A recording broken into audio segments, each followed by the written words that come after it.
नमस्ते किसान भाइयों। आज हम फिर से एक नए विषय पर बात करने वाले, बहुत ही महत्वपूर्ण विषय के ऊपर बात करने वाले हैं कि आपने नई नई फसल लगाई है और उसको 10-12 दिन हो चुके हैं और उसमें से कुछ पौधे जो है वो इस तरह से मुरझा कर सूखने लगे हैं। तो इसका जो कारण है वो मैं आज बताने वाला हूँ और इसको कैसे कंट्रोल करना ये भी मैं आपको बताने वाला हूँ। ज़मीन से सटे हुआ जो भाग है उसके ऊपर फफूंदी पकड़ी है। ये देखिए किस तरह से इसको फफूंदी पकड़ी है और उस वजह से अपना पौधा जो है वो सूखता चला जा रहा है। ये समस्या जो है वो कई सारे किसान भाइयों को परेशान कर रही है।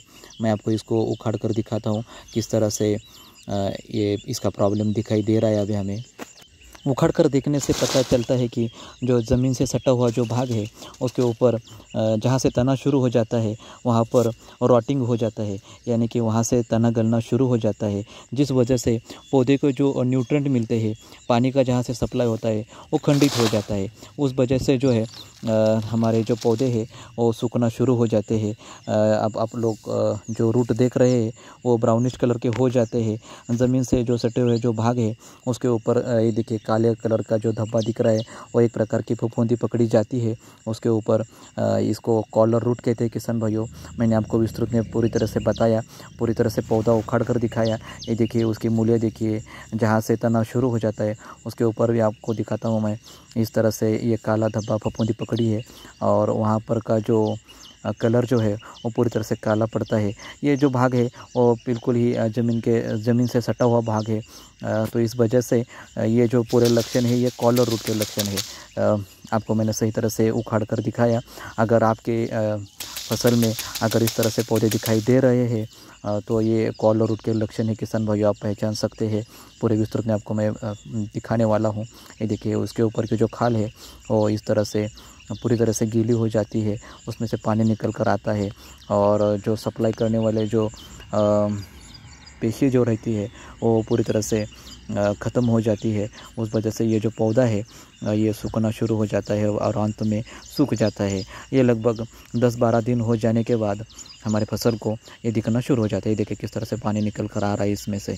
किसान भाइयों, आज हम पूरी विस्तृत में जानने की कोशिश करेंगे कि ये कॉलर रूट क्यों आता है हमारे फसल में, इसको कंट्रोल कैसे करना चाहिए। ये सब जानने के लिए आज का वीडियो देखना बहुत ज़रूरी है।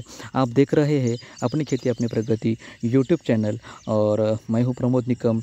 अभी तक आपने अपना यूट्यूब चैनल सब्सक्राइब नहीं किया है तो ज़रूर सब्सक्राइब कर दीजिएगा और साइड में जो बेल आइकन आता है उसको दबा दीजिएगा, तभी आपको नई नई वीडियो की जानकारी मिलती रहेंगी। क्योंकि अक्सर हम लोग नए नए विषयों के बारे में बात करते रहते हैं और आपके फसल में जो दिक्कत आती है उसके बारे में जानकारी देने की कोशिश करते हैं।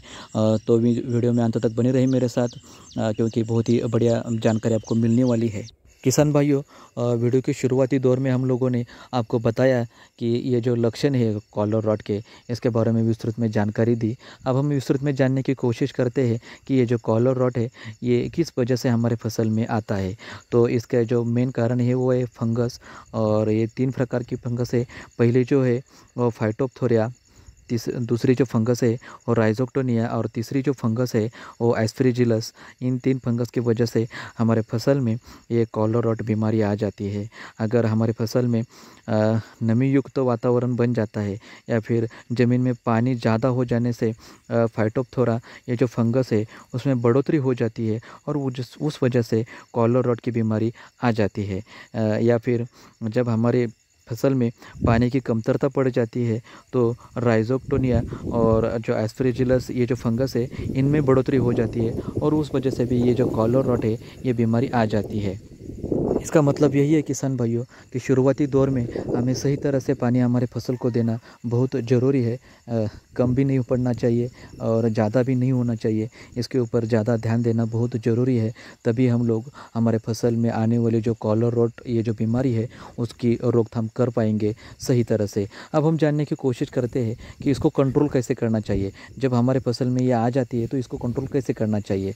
मैं आपको 4 फफूंदीनाशक बताता हूँ, बहुत ही महत्वपूर्ण फफूंदीनाशक है। उनमें से किसी भी एक का आप प्रयोग कर सकते हैं। पहला जो फफूंदीनाशक है वो कॉपर ऑक्सीक्लोराइड 50% वाला। इसकी मात्रा भी मैं आपको बताता हूँ, वो भी मात्रा बहुत महत्वपूर्ण है, ध्यान में रखिए।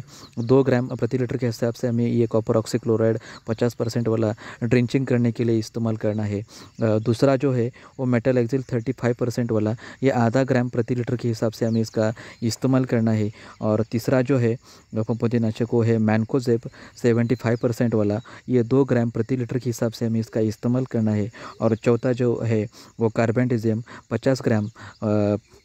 50% वाला 2 ग्राम प्रति लीटर के हिसाब से हमें इसका इस्तेमाल करना है। किसान भाइयों, हमारी जो फसल है वो या 10 से 15 दिन की होती है, तो इस वजह से मैंने आपको ये जो मात्रा बताई है इसको ज़्यादा बढ़ाने की कोई ज़रूरत नहीं है। इसी हिसाब से हम इसका इस्तेमाल करेंगे तो बहुत ही बेहतरीन इसके रिज़ल्ट मिल जाएंगे, क्योंकि हमारी जो फसल है वो 10 से 15 दिन की होती है। अब मैं आपको जैविक फफूंदीनाशक के बारे में भी बताता हूँ। उसके इस्तेमाल से हम लोग ये जो कॉलर रॉट है उसका कंट्रोल कर सकते हैं। ट्राइकोडर्मा के इस्तेमाल से बहुत ही बेहतरीन तरीके से हम लोग इसका कंट्रोल कर सकते हैं। इसकी मात्रा मैं आपको बताता हूँ, 1 kg प्रति एकड़ के हिसाब से हमें इसका इस्तेमाल करना है। यह भी बहुत ही बेहतरीन रिज़ल्ट देता है, कंट्रोल करने में बहुत ही कारगर साबित होता है ये ट्राइकोडर्मा जैविक फफूंदीनाशक।